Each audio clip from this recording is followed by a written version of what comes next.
Info violet की दुनिया में खुश आमदीद। दोस्तों, जापान की कहानी दूसरी जंग अजीम के बाद से एक मौजज़े से कम नहीं है।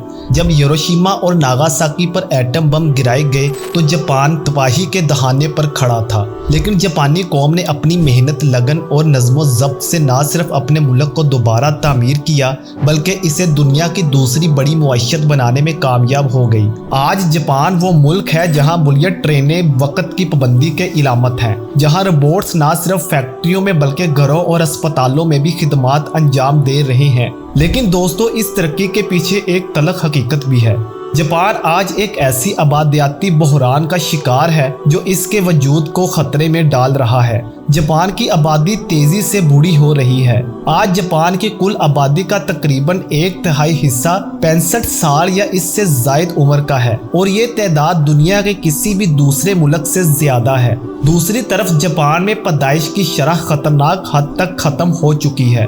हालिया अदादो शुमार के मुताबिक जापान में हर साल मरने वालों की तादाद पैदाइश से तकरीबन 2 गुना है। नतीजा ये निकला कि जापान की आबादी मुसलसल कम हो रही है। आज जापान के नौजवान शादी से दूर भाग रहे हैं। बहुत से नौजवानों का ख्याल है कि शादी और बच्चों की परवरिश एक बोझ है। जापान में रिहाइश, तालीम और जिंदगी के अखराजात इतने बुलंद हैं कि एक आम शख्स के लिए खानदान शुरू करना एक बहुत बड़ा फैसला बन चुका है। इसके अलावा जापानी मुआशरे में काम का कल्चर इतना सख्त है कि लोगों के पास जाती जिंदगी के लिए वक्त ही नहीं बचता। प्यारे साथियों, जापान की इस सूरत हाल ने इसे बूढ़ों का मुल्क बना दिया है।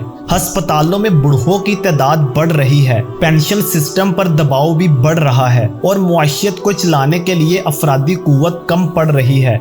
जापान की हुकूमत ने इस बहरान से निपटने के लिए कई इकदामात किए हैं, जैसे बच्चों की परवरिश के लिए सब्सिडीज देना और खवातीन को मुलाजमत के साथ साथ खानदानी जिंदगी को मतवाजन रखने की तरबियत देना। लेकिन बदकिस्मती से ये इकदामात खातर ख्वाह नताइज नहीं ला रहे। जापानी मुआशरा अपनी रवायत, अपने कल्चर, अपनी मेहनत की बदौलत तरक्की की बुलंदियों को तो छू रहा है, लेकिन यही रवायत अब इसके जवाल का सबब भी बन रही है। प्यारे साथियों, इसके अलावा जापान एक ऐसा मुल्क है जो दुनिया के सबसे खतरनाक फॉल्ट लाइंस यानी जल्जलों के इलाकों पर वाक़ है।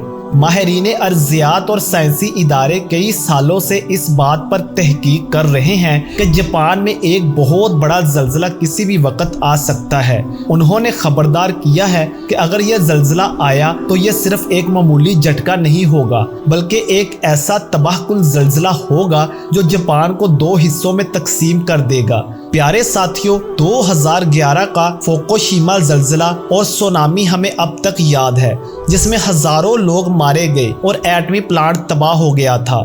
लेकिन माहिरीन कहते हैं कि जो जल्जला आने वाला है वो इससे कई गुना ज्यादा खतरनाक हो सकता है।